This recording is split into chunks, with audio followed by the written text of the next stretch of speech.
Selamat datang kembali di channel Mawaidah. Pada video kali ini saya akan membahas salah satu perusahaan yang sebentar lagi akan IPO. Saya ingin menyampaikan pendapat dan rekomendasi saya mengenai perusahaan tersebut. Silakan disimak dan selamat menonton. Berdasarkan keterangan di prospektus, perseroan didirikan pada tanggal 13 Oktober tahun 2017. Kantor pusat berlokasi di Jalan Alam Sutra, Pakulon, Serpong Utara, Tangerang Selatan, Banten, Indonesia. PT Sepeda Bersama Indonesia Terbuka bergerak di sektor consumer cyclicals, subsektor equipment and hobbyist goods. Kegiatan usaha utamanya yaitu bergerak di bidang usaha perdagangan besar sepeda. Berdasarkan prospektus, jumlah saham yang ditawarkan ke masyarakat yaitu sebesar 323.334.000 atau sekitar 25% dari total keseluruhan saham. Dengan harga penawaran awal saham berkisar antara Rp160 sampai dengan Rp170 per lembar. Penawaran awal saham pada tanggal 15 sampai dengan 24 Februari 2022, sedangkan untuk perkiraan tanggal penawaran umumnya dimulai dari tanggal 14 sampai dengan 17 Maret 2022. Sedangkan tanggal pencatatan di Bursa Efek Indonesia pada tanggal 21 Maret 2022. Yang bertindak menjadi underwriter di sini yaitu PT Trimegah Sekuritas Indonesia Terbuka. Bagi teman-teman yang ingin tahu track record dari sekuritas tersebut, bisa cek video saya di pojok kanan atas atau silakan mampir ke channel saya. Bersamaan dengan penawaran saham ini, perseroan juga akan mengeluarkan waran bagi setiap pemegang saham baru dengan rasio 2:1. Selanjutnya, perubahan struktur kepemilikan saham PT Sepeda Bersama Indonesia Terbuka. PT ini dimiliki oleh dua pemegang saham utama. Yang pertama, Bapak Andre Mulyadi dan Bapak Henry Mulyadi, dengan masing-masing kepemilikan saham sebelum IPO sebesar 50%. Kemudian setelah IPO menjadi 37,5%. Masyarakat dengan kepemilikan saham setelah IPO menjadi 25%. Selanjutnya, dana yang diperoleh dari hasil penawaran umum setelah dikurangi biaya emisi, seluruhnya akan digunakan untuk modal kerja perseroan, berupa pembelian barang persediaan perseroan. Berikut laporan keuangan PT Sepeda Bersama Indonesia Terbuka dalam 3 tahun terakhir. Untuk total aset, pada tahun 2019 mengalami peningkatan jika dibandingkan dengan tahun 2018.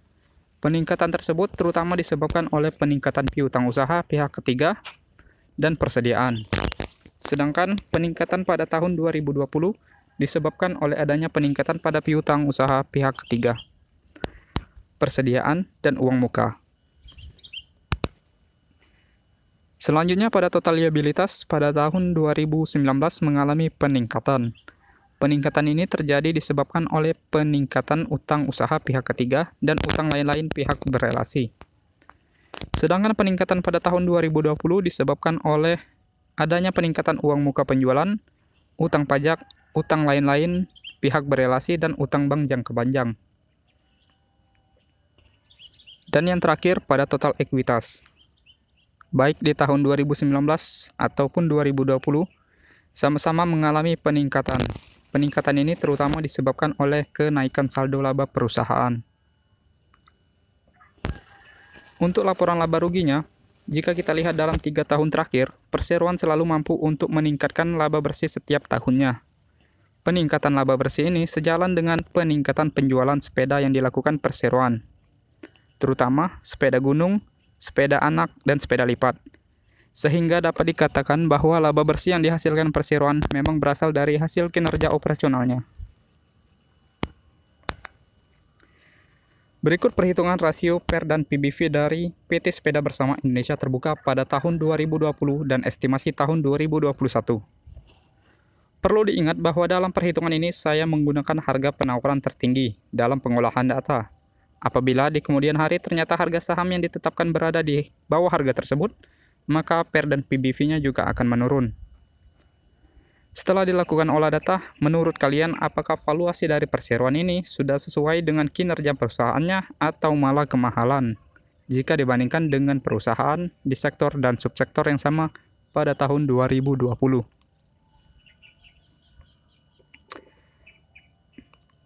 Selanjutnya, kesimpulan.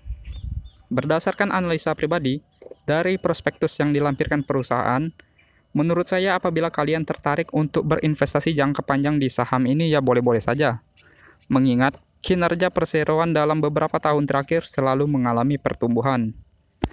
Tapi dengan catatan, ada dua hal yang membuat saya agak khawatir untuk berinvestasi jangka panjang di saham ini. Yang pertama, yaitu dari segi penggunaan dana hasil penawaran umumnya, yang digunakan untuk pembelian persediaan. Jika kita lihat sekilas, ini memang suatu hal yang positif. Akan tetapi, jika di masa depan penjualan dari perseroan itu mengalami penurunan, maka otomatis perseroan akan mengalami kelebihan persediaan.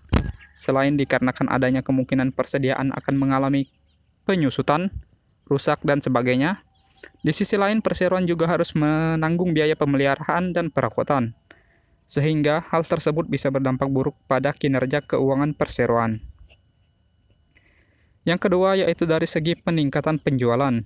Menurut saya, peningkatan penjualan yang dialami perseroan ini merupakan dampak positif dari adanya tren hidup sehat yang ada di masyarakat terkait pandemi COVID-19, di mana masyarakat pada saat itu berlomba-lomba untuk hidup sehat dengan cara bersepeda. Sehingga dikhawatirkan jika nantinya perseroan tidak dapat memperluas pangsa pasarnya, maka besar kemungkinan perseroan akan mengalami kemunduran bisnis usahanya. Sedangkan bagi kalian yang hanya berminat untuk berinvestasi jangka pendek atau hanya sekedar memanfaatkan momentum IPO, maka menurut saya saham ini sangat cocok untuk kalian pertimbangkan. Alasan utamanya tentu dikarenakan adanya waran yang diberikan perseroan pada pemegang saham baru, dan harga penawaran umumnya di bawah harga Rp200 per lembar. Sehingga potensi keuntungan yang bisa kita dapatkan itu lebih besar dan resiko kerugiannya lebih kecil dikarenakan adanya waran. Selain itu juga baik dari segi penggunaan dana, hasil penawaran umumnya atau kinerja perusahaannya dalam beberapa tahun terakhir, ini tergolong baik-baik saja. Sehingga selama tidak ada sentimen negatif mengenai saham ini, sampai saatnya listing nanti, maka besar kemungkinan saham ini dapat menyentuh arah di hari pertamanya listing. Mungkin ini saja yang dapat saya sampaikan. Terima kasih telah menonton. Apabila ada pendapat yang berbeda, silakan kalian komentari. Entah kalian itu trader atau investor, yang paling penting yaitu cuan. Nantikan video pembahasan saya selanjutnya.